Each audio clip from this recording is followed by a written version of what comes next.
talking about, and that's only a small part of the system. Things have to be done for the rest of the population too. They have to be marginalized, but they're not going to be marginalized by telling them lies about foreign policy, because just as you say, they don't believe most of what they read. There's just a kind of a general populist skepticism, along with this sense that the government is run by a few big interests looking out for themselves, is the sense that the media are probably lying to us. So for most of the population, the media system is, I think, a different one. It's not just the case that it tries to entertain them. It tries to entertain them through means which will intensify attitudes that support the interests of elites. So you want, for example, let me give some cases. Take the emphasis on professional sports. Now, it sounds harmless, but it really isn't. Professional sports are a way of building up jingoist fanaticism. You're supposed to cheer for your own team.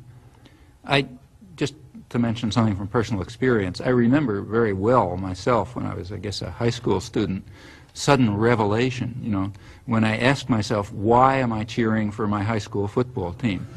I don't know anybody on it. If I met anybody on it, we'd probably hate each other. You know, why do I care whether they win or if some guy a couple blocks away wins? Well, you know, and then you could say the same thing about, you know, the baseball team or whatever else it is. This idea of cheering for your home team, which you mentioned before, that's a way of building into people irrational submissiveness to power, you know, and it's a very dangerous thing. And I think that's one of the reasons it's such a big, it gets such a huge play. Now there are other media too, whose basic social role is quite different. It's diversion. There's the real mass media, the kinds that are aimed at, you know, the guys who Joe Sixpack, that kind. The purpose of those media is just to dull people's brains. This is an oversimplification, but for the 80% or whatever they are, the main thing for them is to divert them, to get them to watch National Football League and to worry about, you know, mother with child with 6 heads or whatever you pick up in the, you know, in the thing that you pick up on the supermarket stands and so on. Or, you know, look at astrology or get involved in, you know, fundamentalist stuff or something, or just get them away, you know, get them away from things that matter.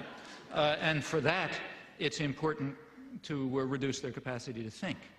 The sports section is handled in another special department. The sports reporter must be a specialist in his knowledge of sports. He gets his story right at the sporting event and often sends it into his paper play by play. Take, say, sports. That's another crucial example of the indoctrination system, in my view.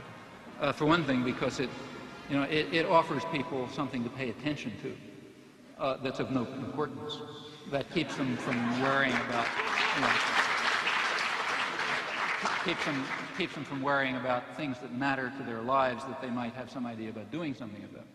And in fact, it's striking to see the intelligence that's used by ordinary people in sports. I mean, you listen to radio stations where people call in. They have the most exotic information and understanding about, you know, all kind of arcane issues. And the press undoubtedly does a lot with this. I remember in high school already, I was pretty old, I suddenly asked myself at one point, why do I care if my high school team wins the football game? I mean, I don't know anybody on the team, you know. I mean, they have nothing to do with me. I mean, why am I cheering for my team? It doesn't make any sense, you know. But the point is, it does make sense. It's a way of building up irrational attitudes of submission to authority and, you know, group cohesion behind, you know, leadership elements. In fact, it's training in irrational jingoism. That's also a feature of competitive sports. I think if you look closely at these things, I think they have, typically they do have functions. And that's why energy is devoted to supporting them and creating a basis for them, and advertisers are willing to pay for them and so on.